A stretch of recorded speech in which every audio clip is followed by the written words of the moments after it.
Bueno, pues en esta ocasión nos acompaña Margarita de Orellana, escritora, editora, historiadora mexicana. Es directora de la revista Arte. Artes Mexicanas. Y ayer estaba platicando en su presentación algo que me llamó mucho la atención, donde nos comentaba un poco sobre las dificultades que tuvo pues por ser mujer para acceder a la educación, ¿no? Y Sí. justamente se quedó muy grabado en nosotros eso de que tuvo que hacer un manifiesto Personal. personal, ajá, como protesta para que la pudieran dejar ingresar a la universidad. Entonces no sé si podría platicarnos un Con poquito sobre muchísimo eso. gusto. Mira, esto fue hace más de 50 años. Yo venía de una escuela liberal, entré a una segunda ronda de exámenes en la Universidad Jesuita y pues yo tenía mejor promedio que toda la gente que venía a hacer esa segunda ronda y dicen, no, pues nada más aceptan hombres. Y yo dije, y bueno, ¿y por qué?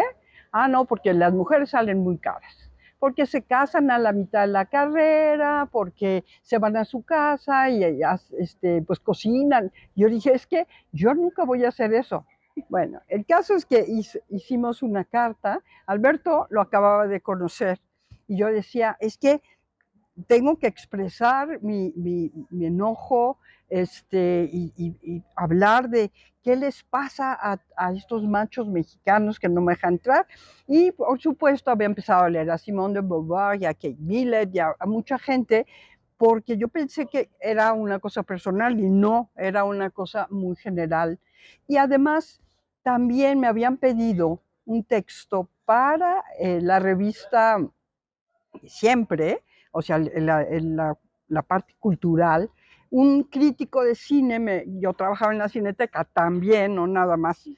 Esto fue unos 2 años después de que logré entrar a la universidad y escribo un texto sobre yo creo que sería el primer festival de cine de mujeres que se hizo en la Cineteca Nacional. Nosotros acabábamos de entrar ahí, a trabajar ahí, Alberto ya tenía mucha experiencia, sabía todo de cine y a mí me contrataron como traductora. Y entonces, pero hicimos este primer festival de cine de mujeres y me pidieron un texto, un gran crítico de cine, pero grande, y yo se lo entregué. Y me dijo, no, no te lo voy a publicar.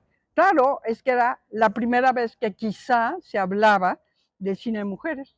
Y me dijo, no, pues no lo vamos a publicar, mándalo al Día, ¿no? Al periódico El Día, que era un periódico pues que de izquierda y tal. Se lo mandé a una señora que después fue una política muy prestigiosa del PRI, mando el texto y me dice, no, te vamos a tener que editar porque estás hablando de la mujer soviética, de la polaca, y nosotros tenemos muy buena relación, el periódico, con estos países. Y yo digo, bueno, yo, pues era mi primer texto en el mundo que iba a ser traducido. Me quitaron todo lo que tenía que ver con la crítica que yo hacía a las películas soviéticas y a las películas polacas, sobre todo las soviéticas, que tenían esta idea falsa, como hoy es tan retórico lo que dicen los gobiernos sobre las mujeres, que es pura baba de perico, porque en realidad no nos respetan todavía. Y me dijeron, lo vamos a cortar, porque no puede ser que tú hables mal de la mujer soviética. Yo no hablo mal de la mujer soviética, hablo de la película en donde se glorifica a una mujer perfecta, que es militante, que es campesina, que es la cocinera, la que cuida a los niños, y esa era para esa película en específico la gran mujer que debíamos todos imitar. Y yo dije, pero eso es imposible, es una mujer que no existe, porque humanamente es imposible que haya esa perfección. Y claro, bueno, ya sabes, con el himno soviético, y me la clausuraron. Entonces, claro, yo dije, no puede ser, ya cuando entré a la carrera ya había esa problemática, cuando escribo un texto crítico sobre las mujeres, no solamente cineastas, pero claro, también uno entendía que una directora soviética pues tampoco tenía la libertad para decir lo que ella quería decir y se adecuaba un poco a la demagogia soviética, impositiva y bastante opresiva, y pues se hizo esta glorificación de la mujer. Y luego, bueno, ya llegué a Francia a hacer el doctorado y pues tuve la suerte de poder encontrarme a Simone de Beauvoir en la calle. Claro, pues imagínate, salía ella con su turbante a la calle y pues a las mujeres, pues la mirábamos, ¿qué podíamos decirle? Pues sí, la leímos, muchas gracias, nos ha hecho pensar de otra manera y entender un poco qué es lo que está pasando con este movimiento que empezaba, estoy hablando de los años 70, y donde apenas en la UNAM había un grupo de feministas que empezaron a hacer labor y empezaron a crear revistas feministas, y bueno, pues pasó el tiempo, pasaron muchos años, y uno piensa que ese movimiento ya estableció ciertos parámetros, no demagógicos, sino reales, en los que las mujeres tienen un papel importante. Hace poco, precisamente con la UNAM, publicamos un libro que no teníamos, o sea, que me trajo una investigadora de la Ibero, pero lo hice con la UNAM, con la Ibero y nosotros, que se llama Mujeres Muralistas. Tiene el nombre de una de las muralistas que era sobrina de Alfonso Reyes, Aurora Reyes, que es muy famosa en ese momento. Además escribía buena poesía. Y bueno, pues se llama Eclipse de 7 lunas, así se llamaba su poesía.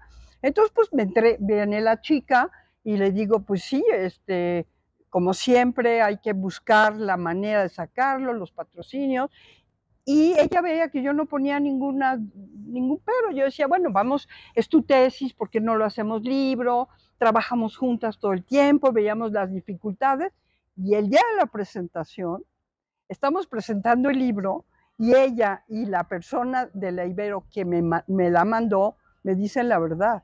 Me dice, bueno, es que llegamos a Artes de México porque habíamos ido con el tema a las grandes editoriales mexicanas, y la respuesta era, ¿mujeres muralistas? ¿Y esas? A lo mejor eran re malas, por eso no se ha hecho nada. Y todos los argumentos, estamos en el siglo 21, y le decía, no, si no meten a los hombres dentro del libro, no vamos a hacer ningún libro. Y a mí jamás se me ocurrió, cuando empezamos a trabajar, que esto podría poner peros a editoriales, obviamente mucho más grandes que la nuestra, y lo sacamos, y fue un éxito, está agotado, ¿no? Y ahora hablando con las gentes de la UNAM, les dije, pero ese libro lo hicimos con ustedes, está muy interesante, pero nunca les contesté argumento, no, porque si no hay hombres, no lo publicamos. Y aquí en Morelia hay murales de las primeras muralistas que trabajaron con Diego Rivera, americanas, y que lograron venir acá, hicieron unos murales preciosos en el centro. Yo no me sé si en la escuela de música, pero aquí están, ¿no? Y después en el mercado de Abelardo Rodríguez, en la Ciudad de México, y yo aprendía muchísimo, y me parecía que todo el mundo tenía que aprender. No, pero entonces ese día me lo confiesan y yo no tenía la menor idea de que eso había sucedido. Entonces, bueno, pues es uno de los libros de los que nos sentimos muy orgullosos, y después, como 5 o 6 años después, ya hay libros sobre mujeres muralistas y ya se analizan a las muralistas como parte importante, ¿no?, de la cultura mexicana. Y bueno, pues esas son mis experiencias inmediatas, porque obviamente cuando ya integras el feminismo en tu vida, y sobre todo de 50 años para acá, pues no te cuestionas cosas. Y es claro que si es un libro de mujeres, pero por supuesto, y así, y de repente sí te da una cachetada, porque dices, no, pues la verdad es que ni siquiera en el mundo de la edición se han erradicado muchas prácticas anti mujeres, ¿no? Y bueno, pues te digo, es una cosa que uno tiene adentro. Como nosotros trabajamos todas las culturas de México, pues tampoco me cuestiono el papel de la mujer, al contrario, lo enfocamos, digamos que le doy la misma importancia o un poco más a veces de acuerdo a lo que estamos trabajando. Uno de los temas es el arte popular en todo el país.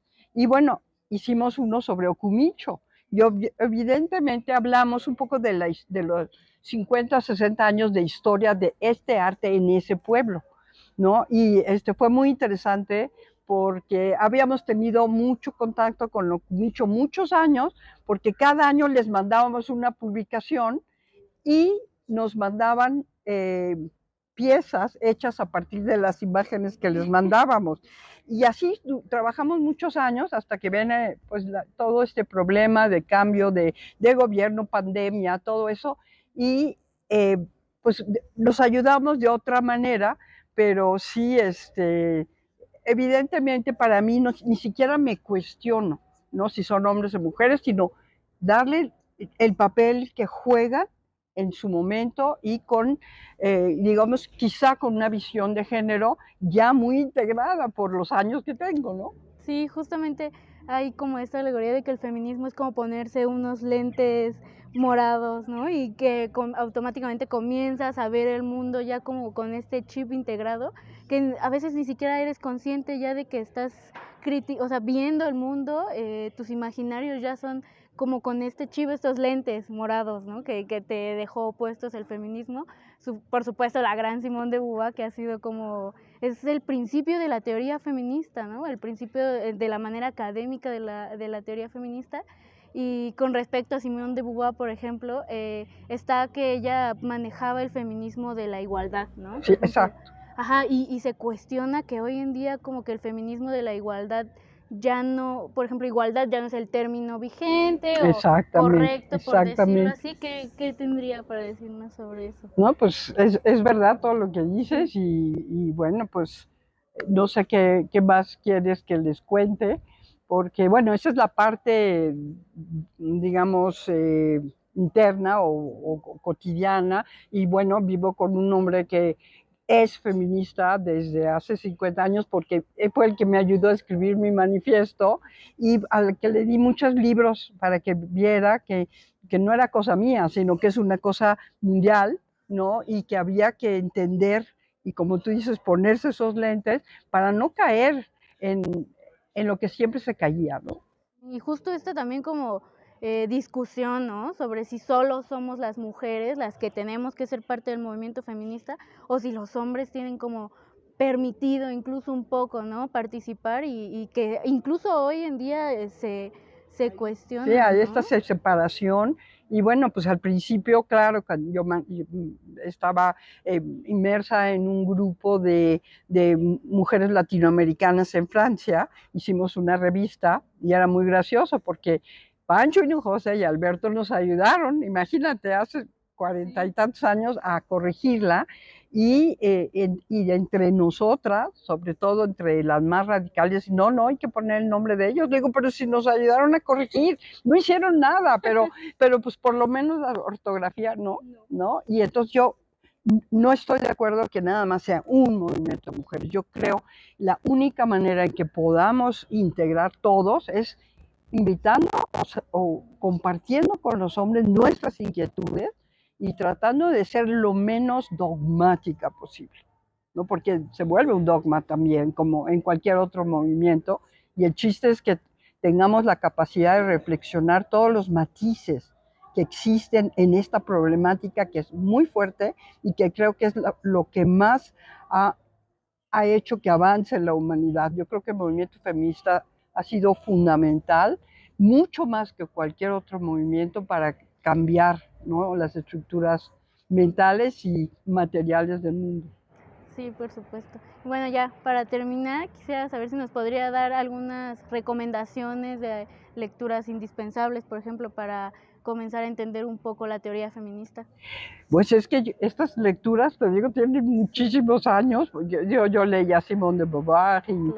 y luego es muy gracioso porque, bueno, cuando yo estaba allá, había un movimiento fuerte, había librerías de mujeres y había mujeres muy fuertes que que me impresionaban mucho, ¿no? Una autora que era maestra nuestra, Hélène Cixous y Catherine Clément, y puras mujeres que trabajaban las teorías feministas desde diferentes ángulos. Sí, por supuesto. Y sobre todo había unos seminarios de historiadoras que llevaban la parte dentro de sus temas de estudio, la parte feminista, y a mí me impresionaban mucho, porque claro, ya eran maestras, ya habían estudiado muchísimo, y, y bueno, pues esas eran mis primeras lecturas, y con el tiempo, bueno, pues te digo, yo integro todo en estos lentes que tú dices, sea un libro o cualquier trabajo de mujeres. En este caso, pues sí, yo recomiendo nuestro libro de mujeres muralistas, Sí. pero dejé de leer mucha teoría feminista porque según yo la había integrado, pero yo sé que me falta. Y sobre todo que yo pensaba que habíamos avanzado en muchas cosas en este país, y con tanto feminicidio y con tanto desprecio, con tanta violencia contra las mujeres, digo, ustedes se la van a ver muy difícil, porque sí había en nuestra época, pero no como ahora. Ahora es realmente patético ver la violencia contra las mujeres y al mismo tiempo la respuesta, ¿no? Cuando el 8 de marzo de hace 2 años salimos a la calle, yo no sé cuántas éramos, pero éramos montones, y que dijeron que que era un movimiento extranjero y que quién sabe qué. Al contrario, yo dije, qué felicidad poder ver tantas mujeres de tantas edades, porque llevamos de todo tipo y de tantos lugares, porque venían desde obreras, venían secretarias y muchos estudiantes, muchas maestras.